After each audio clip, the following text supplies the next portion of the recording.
किसी भी concrete member का फॉर्मवर्क हमें कितने दिन बाद रिमूव करना चाहिए, आज इस वीडियो में हम जानेंगे। यह है आईएस कोड 456 2000 पेज नंबर 25, जिसमें फॉर्मवर्क के लिए कुछ नोट्स दिए हुए हैं। इसमें जो फॉर्मवर्क को रिमूव करने का जो टाइम पीरियड दिया हुआ है वह कुछ कंडीशंस के लिए लागू होता है, जैसे कि कंक्रीट है वो ओपीसी सीमेंट से कास्ट किया हुआ हो और जो टेम्परेचर है वह 15 डिग्री से कम नहीं होना चाहिए और क्यूरिंग का प्रॉपर तरीके से ध्यान रखा जाना चाहिए। इन सभी कंडीशंस के लिए ये टाइम पीरियड बताया गया है। तो पहले हम बात करेंगे वर्टिकल फॉर्मवर्क की, जैसे कि कॉलम, वॉल और बीम। कॉलम का जो फॉर्मवर्क होता है वह आप 16 आवर्स से लेकर के 24 आवर्स के बाद रिमूव कर सकते हैं। कॉलम के चारों साइड में शटरिंग लगाया जाता है और बीम में दोनों साइड में और बॉटम फेस में भी शटरिंग लगाया जाता है। तो कॉलम का तो हम चारों साइड का रिमूव करेंगे और बीम का केवल साइड फेस ही रिमूव करेंगे। अब हम बात करेंगे सोफिट फॉर्मवर्क की, जैसे कि स्लैब का बॉटम फेस का शटरिंग 3 डेज के बाद रिमूव कर सकते हैं, लेकिन इसमें एक कंडीशन है,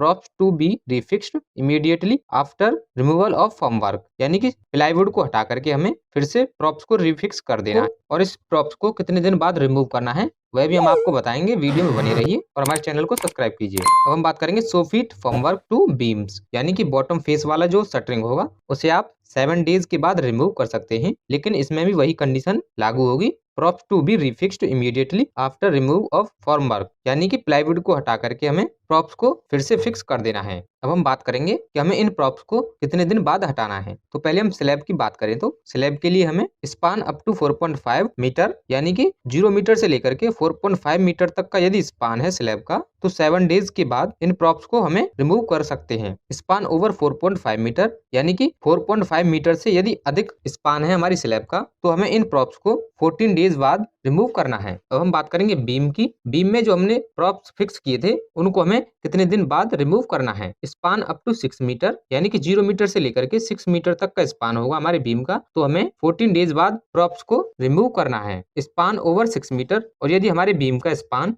6 मीटर से अधिक है तो हमें प्रॉप्स को 21 डेज के बाद रिमूव करना है। और इन सभी कंक्रीट मेंबर्स को क्यूरिंग का ध्यान रखना है, और यदि टेम्परेचर 15 डिग्री से कम है तो उसके लिए ये टाइम अधिक भी हो सकता है, और या फिर आप किसी अदर सीमेंट से कंक्रीट कास्ट करवा रहे हैं तो उसके हिसाब से कंक्रीट का सेटिंग टाइम पीरियड कम या ज्यादा